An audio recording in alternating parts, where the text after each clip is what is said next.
শীতকাল মানেই পিঠে-পুলি উৎসব, তাই না? বাড়িতে বাড়িতে সকলের ঘরেই এই সময়টা বিশেষ করে পিঠে হবেই। আর আমার বাড়িটাই বা ব্যতিক্রম যায় কেন? তাই জন্য আজকেও আমাদের বাড়িতে পিঠের একটা উৎসব চলছে। ছোটোখাটো, কিন্তু তার মধ্যেও আলাদা একটা আনন্দ আছে। কারণ কি বলতো, সকলে মিলে পিঠে বানিয়েছি। বাবা, মা, মাসি, আমি সকলে মিলেই আজকে পিঠে বানাচ্ছি। এর আনন্দটাই আলাদা, খানিকটা পিকনিক পিকনিক টাইপের। এগুলো প্রথমে একটু সেদ্ধ পিঠে করে নেওয়া হয়েছে। এগুলো খেতে না অপূর্ব সুন্দর লাগে।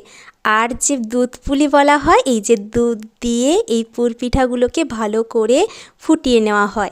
পিঠে খেয়ে আজকে চলে এসেছিলাম বাড়ির কাছাকাছি একটি মেলা দেখতে। মেলাটির নাম হলে গান্ধী মেলা। কাঁথিতে গান্ধী মেলা কিন্তু খুব বড় হয় এবং খুব নাম করা। যারা এই নামটি জানো কাঁথিতে বা কাঁথির আশেপাশে থাকবে, তারা অবশ্যই এই মেলাটি চিনতে পারবে। এখানে বিভিন্ন রকম হাতের কাজ করা কাঠের জিনিস, বিভিন্ন রকম জিনিস পাওয়া যাচ্ছিল।